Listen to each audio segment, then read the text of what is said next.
From the time he was 7 years old, Kelechi had magic in his hands. Not the kind of magic that makes people disappear or fly, but the kind that could turn any man's head into a work of art. Growing up in the bustling streets of Onitsha, Anambra State, he would watch in fascination as his uncle Emeka ran the neighborhood barbershop. The way Uncle Emeka clippers moved, the precision of his blade work, the satisfied smiles of customers, it all captivated young Kelechi. Every weekend, while other boys his age played football or chased girls, Kelechi would sweep hair from the shop floor, organize tools, and beg his uncle to let him practice. "Your hands are too small," Uncle Emeka would laugh. "Wait until you grow up small." But Kelechi couldn't wait. He would sneak into the shop after closing time, standing on a wooden stool to reach the mirror, practicing cuts on mangoes and coconuts until his movements became fluid and natural. By age 12, Uncle Emeka finally allowed him to trim beard edges and clean up simple cuts.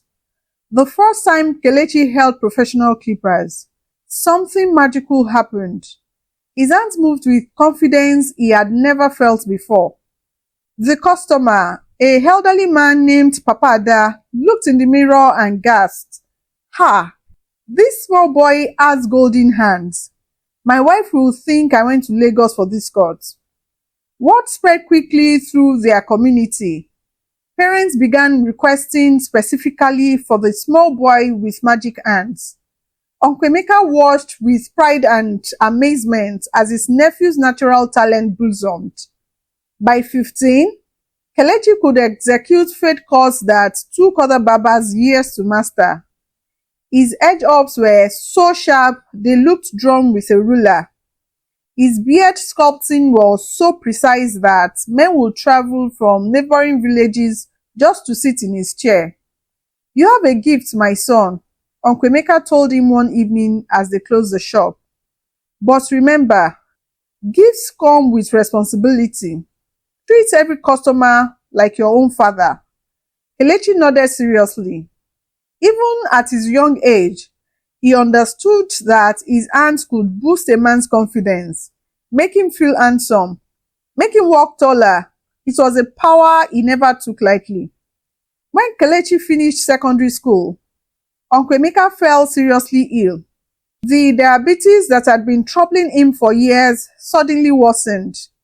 Within 3 months, Uncle Emeka passed away, leaving the barber shop to his nephew. At 18, Kelechi found himself the owner of the most popular barber shop in their area. The responsibility was overwhelming, but he was ready. He painted the shop in bright blue and orange, installed better lighting, and added comfortable chairs.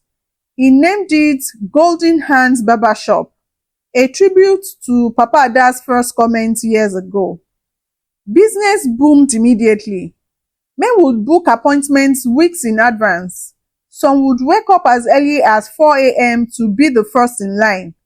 His waiting area was always full of men chatting, laughing, and sharing stories while waiting their turn.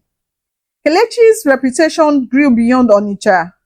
Men from Oka, Nnewi, even as far as Lagos would make the journey to experience his work. He specialized in modern cuts, the latest American styles, intricate designs, and creative patterns that other barbers couldn't replicate. But he never forgot traditional cuts either. Whether a customer wanted a simple all-round cut or the most complex fade design, Kelechi delivered perfection every time. By age 21, Kelechi had trained 3 apprentices, Chukwudi, Ifeanyi, and James. But even with help, customers still preferred to wait for Kelechi's personal touch. His hands had developed an almost mystical reputation. Married men credited him with saving their marriages because their wives found them more attractive after his cuts. Young men claimed they got more female attention. Business executives said they closed more deals after visiting Golden Hands. The success attracted attention from other barbers in the area. At first, it was just curious glances and whispered conversations. Then came the questions. What products does he use? Where did he learn those techniques? Why are his cuts so different? Some tried to poach his apprentices, offering them higher wages to reveal his secrets. But there were no secrets, just natural talent, years of practice, and genuine love for the craft. As Golden Hands Barbershop's fame spread, so did the jealousy. Other barbers watched their customer base shrink as men flocked to Kelechi's shop. Oga Marcus, who owned the oldest barbershop on the street, began spreading rumors. That boy is using something, he would tell anyone who listened. Normal hands cannot cut hair like that. He must have visited a native doctor. Oga Tunde, another established barber, joined the gossip campaign. I have been cutting hair for 20 years, he complained bitterly. How can a boy who is not even 25 make men travel from Lagos just for haircuts? There is jazz involved, I am telling you. But Kelechi paid no attention to the rumors. He focused on his work, treating every customer with respect and delivering excellence consistently. His reputation continued to grow. He started getting calls from music videos directors who wanted him to style artist hair. Nollywood producers reached out for movie projects. Fashion photographers booked him for photo shoots. Golden Hands was no longer just a neighborhood barbershop. It was becoming a brand. One Tuesday morning, everything changed. A new customer walked into the shop. A tall, dark man in an expensive suit who spoke with a strange accent.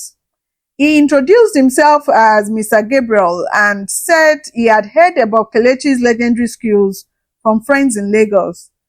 I want your best cut, he said, settling into the chair. Money is not a problem. Kelechi studied the man's hair texture and face shape, then began his magic. As always, his hands moved with precision and artistry. The cut was flawless, a perfect low fade with intricate line designs that complemented the customer's features beautifully. Mr. Gabriel looked in the mirror and smiled widely. Incredible! You truly have gifted hands. He paid generously and left, praising Kelechi's work to everyone in the waiting room. But something felt different about that interaction. Kelechi couldn't put his finger on it, but an uneasy feeling settled in his stomach. He tried to shake it off, focusing on his next customer, but the feeling lingered throughout the day. The next morning brought shocking news. Mrs. Adaize, who lived down the street, burst into the shop in tears. Kelechi, have you seen my husband, Okechukwu? He came here yesterday for haircuts and never returned home. Kelechi's heart skipped. He remembered Okechukwu, a regular customer who came every 2 weeks for a simple trim. He left here around 3 p.m. yesterday, ma. He said he was going straight home to show you his fresh cut. Mrs. Adaize wept bitterly. He never came home. His phone is switched off. His friends have not seen him. What kind of thing is this? Kelechi felt terrible, but assumed Okechukwu had perhaps gone out with friends and forgotten to inform his wife. These things happen sometimes. But by evening, more people arrived with similar stories. Mrs. Choma was looking for her husband, Amaka, who had visited the shop the day before. Mrs. Ngozi was searching for her brother, Chinedu. Mrs. Obiageli couldn't find her son, Ikechukwu. All of them had last been seen leaving Golden Hands Barbershop after getting haircuts. Kelechi was bewildered and frightened. In one day, 4 of his customers had simply vanished after leaving his shop. He closed early and went home, his mind racing with worry and confusion.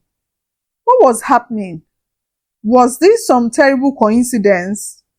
The next day brought no relief. Three more families arrived, desperately searching for their missing men. All had gotten haircuts at Golden Hands the previous day. All had disappeared without a trace. The waiting area, usually filled with chattering customers, was eerily quiet. Word was spreading fast through the community and people were beginning to stay away. By the fourth day, the shop was completely empty. No customers, no walk-ins. Even his apprentices looked nervous and whispered among themselves. Kelechi sat alone, staring at his reflection in the mirror, wondering if he was losing his mind. 7 men had disappeared after getting haircuts from him. 7 families were in agony. 7 lives had vanished into thin air. The rumors started immediately. That barber is using people for ritual, some whispered. He has joined secret cults, others claimed. His success was too good to be true. Now we know the source of his power. The same people who had praised his golden hands now spoke of them with fear and suspicion. Oga Marcos and Oga Tunde, his longtime rivals, were among the loudest accusers. We want people, they declared. Nobody's hands can be that gifted without using jazz. Now, see what is happening. They went from shop to shop, from house to house, spreading the story and adding their own dramatic interpretations. Kelechi's world crumbled around him. The police questioned him multiple times, searching his shop thoroughly but finding nothing suspicious. His apprentices quit one by one, afraid to be associated with the mysterious disappearances.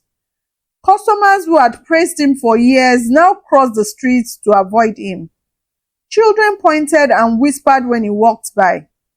After 2 weeks of empty chairs and sleepless nights, Kelechi made a decision that would change everything. He would find out what happened to his customers, even if it meant risking his own life. He remembered the strange feeling he had after cutting Mr. Gabriel's hair, the customer who had appeared just one day before the disappearances began. That evening, Kelechi did something he had never done before. He hired a private investigator, a sharp young man named Detective Chidi, who specialized in unusual cases. I need to find out what happened to my customers, Kelechi explained. My reputation, my life, my sanity, everything depends on getting to the truth. Detective Chidi listened carefully to the story, took notes and asked detailed questions about each missing customer. Then he asked about Mr. Gabriel, the mysterious well-dressed man who had visited just before the disappearances began. Describe everything about him, Chidi requested. His appearance, his voice, what he said, how he behaved. As Kelechi recalled the details, Detective Chidi's expression grew serious. Mr. Gabriel sounds familiar, he said slowly. I think I know who you are dealing with. But first, I need to investigate something. Give me 3 days. Those 3 days felt like 3 years to Kelechi. He barely ate, he barely slept, and spent hours pacing his empty shop. On the 3rd evening, Detective Chidi returned with news that would shock everyone. Mr. Gabriel is not his real name, Detective Chidi announced. His real name is Boniface Okoro, and he is the leader of a human trafficking ring that operates across 3 states. They target successful businesses, identify regular customers, then kidnap and sell them to illegal mining operations in remote areas. Kelechi's mouth fell open. But why my shop? How did they choose my customers? They had been watching your shop for months, Detective Chidi explained. Your success made you a perfect target. They knew your customers were loyal, predictable, and would return regularly. Boniface came that day to mark the men he wanted to take. After they left your shop, his gang followed them and kidnapped them at different locations around the city. The revelation was both shocking and relieving. Kelechi wasn't a ritualist or cult member. He was an unwitting accomplice in a criminal scheme, but his relief was mixed with guilt and anger. His gift, his success, his reputation had been used to hurt innocent people. Detective Chidi had more news. The good part is we found them. All 7 men are alive. They are being held at an illegal mining site in Kogi State. The police are planning a rescue operation tomorrow morning. The rescue operation was successful. All 7 missing men were found and rescued, though traumatized by their ordeal. Boniface and his gang were arrested. The story made headlines across Nigeria. Human traffickers used popular barbershop to target victims. When the truth emerged, the community's attitude toward Kelechi changed completely. The same people who had accused him of ritual activities now praised him for helping to expose the criminal network. His customers returned, apologizing for doubting him. His business slowly recovered as people realized he was a victim, not a perpetrator. The rescued men became his most loyal advocates. Okechukwu, the first to disappear, publicly thanked Kelechi for hiring the detective who found them. If not for his determination to clear his name and find the truth, we might still be trapped in that terrible place, he told reporters. Kelechi reopened Golden Hands with enhanced security measures. He installed cameras, hired a security guard, and established a customer checkout system to ensure everyone's safety. His reputation was not only restored, but enhanced by his courage in seeking the truth. The experience taught him that success sometimes attracts both admiration and danger. His golden hands had made him a target, but his golden heart had saved lives. Today, Golden Hands Barbershop is more popular than ever, and Kelechi continues to transform men's lives, one perfect haircut at a time. As for Boniface and his gang, they received long prison sentences. The illegal mining operation was shut down and dozens of their victims were rescued. Justice was served and the truth had set everyone free. Thank you for watching this incredible story of mystery, betrayal, and ultimate triumph. What lessons did you learn from Kelechi's experience? Share your thoughts in the comments below as we continue to learn from each other. Please like this video and share it with your family and friends. Until next time when I return with another amazing African story. This is goodbye from me.